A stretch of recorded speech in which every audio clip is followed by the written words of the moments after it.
got this next.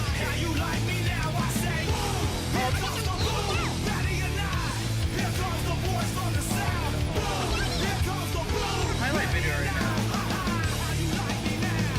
Dude, I'll tell him. What is going on, my friends? It's your homie Holy Shot back from another video. And yes, what you're seeing on the screen is my third nuke of my Infinite Warfare career. I am using the MV4 once again. I know this is like my favorite gun. Don't judge me. But no, really, it's because the only other variant I have that's a nuclear variant is the Mauler, and so I chose not to use that one for this game, even though it might have been a good gun to use on this map, precinct. But anyways, guys, what I'm going to be talking to you about today is my tips on how to get a nuke. I know everybody plays a little different than me, and I know everybody, you know, may not rush or, you know, play it as safe as I do, but I'm here to give you some tips, and hopefully they will help you out if you're still trying to get a nuke. You still want to get that first one. Oh, hey there. So anyways, here we go. How are you there? Number one, this is the probably one of the most important steps ever. Well, it is. Otherwise, you're not going to get the nuke. But make sure you use the right variant. I've had many friends who have gone on like 25, 26, 27 gun streak, and they keep asking me like, oh, why haven't I got the nuke? Where's the nuke at? You know, and then I ask, well, did you put on the right variant? And then when they find out that they didn't, they look at, you know, they just like break down and cry or whatever. They get a broken heart, you know. And it's happened to me too before. He has a freaking shield, during the beta, you know, my friend let me know about it. And I was just like, oh, really, man? That's stupid. I don't know why they said that. But anyways, yeah, make sure you have the right variant. There's quite a few variants that have the nuclear trait to them. There's the MV4 Fallout, of course, which is probably the easiest one to earn. So if you're trying to go get a nuke, it would probably be best to get the MV4 Fallout, because you can buy it with your salvage from the quartermaster as part of the JTF Wolverines team. And so, but anyways, if you already have another nuclear variant that is not the MV4, there's also the FHR, the Mauler. You can earn, I think there's at least one nuclear variant for every gun in this game, if I'm not mistaken.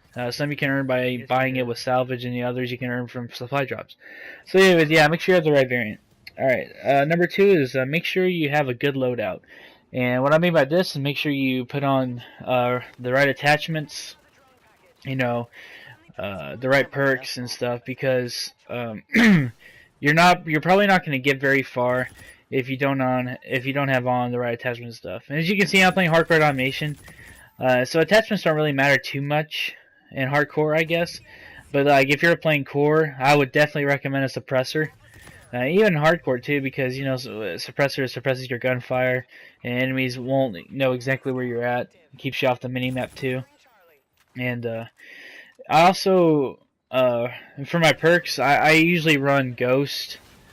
I think Scavenger, yeah, Scavenger, and then Dead Silence. Dead Silence, you must have. It's like a must-have perk. I know some friends who can run and get nuke streaks without it. But if you're trying to go for your first one, I definitely recommend Dead Silence. And I know you don't get into like level 53, so it's quite a while. But I definitely would recommend you putting on Dead Silence if you have it available. And so on to the third one is pick an objective game mode, such as Domination. Yeah, Domination's a great objective game mode to try and go for a nuke. Other game modes like Team Deathmatch and Kill Confirm, like while you may find some people that are, you know, complete noobs and stuff like that, the spawns flip so much in this game already that it's better to have something to tell you where the enemies are spawning at. And how did I just get that kill? How did that guy not see me? But anyways, it's better to have a game mode where you can tell kind of a general idea where the enemies are going to be coming from, rather than Team Deathmatch where you literally have to rely on your team not, you know, rushing into the spawn, or, you know, and rely on the game to do what it's supposed to do and not spawn enemies behind you and whatnot. So anyways, yeah, just make sure it'd be best to pick an objective game mode such as domination. I even recommend defender because one of your teammates can pick up the ball and they can just hold it over there, and enemies will keep coming to you to try and kill the ball handler. You can just keep picking them off that way. And number 4, I really recommend to run with a team. It's hard work running by yourself. As you can see here, I'm running with I think 5 or 6 people. And yeah, basically, since we were in a party chat all talking to each other, we were calling out where the enemies were spawning. Are they taking are they going to B or they're going to A or whatever. And it makes you it helps you stay on top of your toes. And make sure you stay alive and whatnot. And also, this is very important, is number 5, make sure you have really, really good streaks. I really recommend the UAV, especially for playing hardcore, because it gives you an idea where the enemies are. And I know sometimes in core you can get away without a UAV, but I definitely recommend UAV. Counter UAV is a good one too. Oh, man, really that means jamming their radar, and advanced UAV is very helpful as well. I didn't have the advanced UAV unlocked at this time, and I was using the Vulture instead of the counter UAV for I don't know what reason, but I just put it on, and I guess I forgot to take it off. But anyways, moving on. Number 6, and this might be the most important tip of the video, is just play tactically. And what I mean by tactically is that don't be stationary and don't rush it either. Just play at a good pace, and make sure that you are thinking about your encounters with the enemy. Don't make sure that you're not rushing. With a chicken with its head cut off and around the corner, because there might be a camper. Just waiting for you to come back.